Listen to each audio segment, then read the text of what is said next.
I'm Yolanda. The courtroom was tense, every pair of eyes fixed on the judge as he opened the sealed envelope. My father, Oscar, had just vehemently claimed I was an impostor, a fraud trying to steal my mother's inheritance. But that envelope held the truth.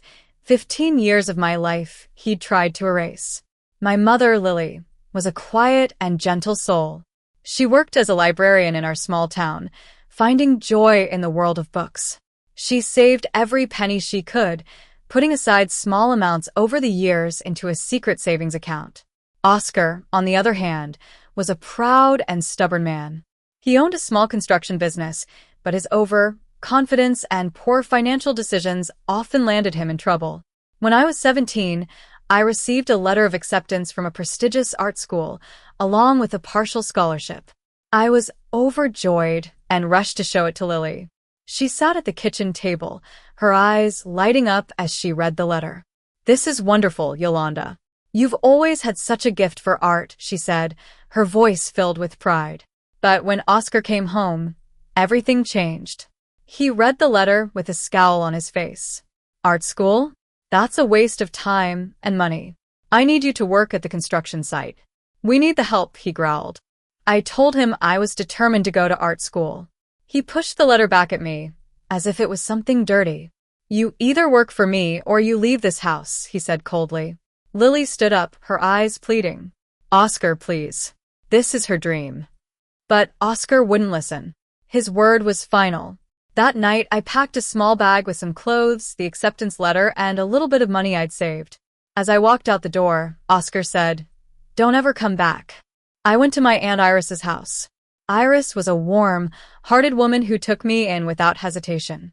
She became the bridge between me and Lily. I would write letters to Lily and send them to Iris's address, and Iris would deliver them. Lily would write back in the same way. Oscar never suspected a thing. He thought I was gone for good, and that Lily had accepted it.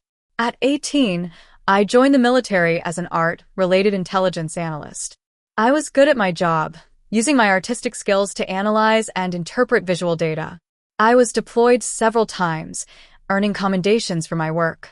But my military service was classified, which meant I had no civilian footprint during those years. 6 years after my parents' divorce, Oscar married Vivian. She was a flashy woman who loved to spend money. Oscar's construction business started to decline. The costs of materials went up, and competition from bigger companies took away his clients. He owed a large sum of money, around $150,000, to his business partner, who was getting impatient. Vivian, on the other hand, continued to live a lavish lifestyle, buying expensive jewelry and taking luxury vacations. When Lily got sick with cancer, it was a devastating blow. I flew back to see her as often as I could, always arranging the visits through Iris to keep it a secret from Oscar. Lily didn't want to die in a hospital, so she stayed at home with the help of hospice nurses. Iris moved in to take care of her in her final weeks. Lily passed away peacefully. The funeral was small, with only a few close friends and family members. Oscar and Vivian showed up, but Oscar didn't even look at me. He seemed more concerned with how he appeared to others. A week later, Lily's lawyer read the will. She had left everything to me: her house, a small but cozy place with a beautiful garden she'd tended for years, and $250,000 in savings she'd built up over her lifetime. Oscar was furious. He couldn't believe that Lily had left everything to me. 2 weeks later, I received a certified letter from a law firm. Oscar was contesting the will, claiming that I was not his biological daughter. His lawyer, Mr. Thompson, argued that there were no civilian records of me for 8 years, from 2012 to 2020. He said it was suspicious that I suddenly appeared to claim the inheritance. I was shocked and hurt, but I knew I had the truth on my side. I called a probate lawyer, M.S. Carter, recommended by a former colleague. She was calm and confident. "They think you have nothing, but we'll prove them wrong," she said.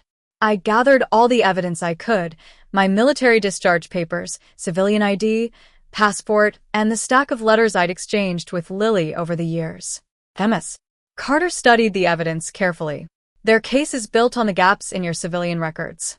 But we can fill those gaps with your military service records, she explained.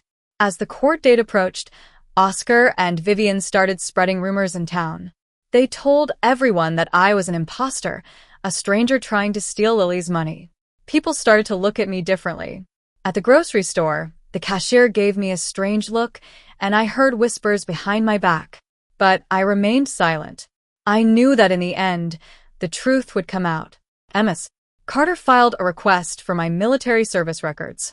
It took a few weeks, but finally, the sealed envelope arrived at her office.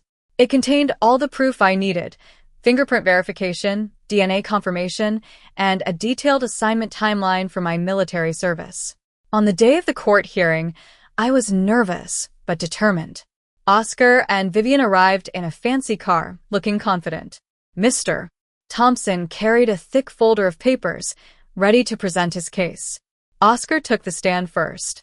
He told the judge how I'd left home at 17 and that he hadn't seen me since. He claimed that the woman sitting in the courtroom was not his daughter. He painted a picture of me as a stranger who had come out of nowhere to steal his late wife's money. Mr. Thompson then presented his evidence, showing the lack of civilian records for me during those 8 years. He argued that it was clear I was an impostor. When it was my turn, Ms. Carter first asked Oscar some questions. "When is the last time you tried to contact your daughter?" she asked. Oscar shifted in his seat. "She left. She didn't want to be part of the family," he replied. Ms. Carter pressed on. "Did you ever file a missing person report? Did you try to find her?" Oscar had no good answers. Then Ms. Carter reached into her briefcase and pulled out the sealed envelope. "Your Honor, this is a verified service record package from the military. It shows that my client served our country for 8 years, and that's why there are gaps in her civilian records," she said. The judge opened the envelope and started reading. As he read, Oscar's face turned pale. He stared at the papers in disbelief. Ms. Carter also presented the tin box full of letters between me and Lily. "These letters prove that my client maintained a close relationship with her mother throughout the years," she said. The judge looked at Oscar and Mr. Thompson. "Before filing this motion, did you conduct any due diligence to verify the respondent's identity? Did you contact the military?" he asked. Mr. Thompson hung his head in shame. "No, Your Honor," he replied. The judge then ruled that the motion to contest the will was denied. The estate would be distributed as written in Lily's will. He also said that he would refer the case to the State Bar for review of Mr. Thompson's professional conduct. Outside the courthouse, Oscar approached me. "I didn't mean for it to go like this. The business was failing, and I was desperate," he said. I looked at him, my heart filled with a mix of anger and sadness. "You made your choice a long time ago, Dad. You told me to leave, and then you tried to erase me. We're done," I said firmly. I got in my car and drove away, leaving behind the past and the pain.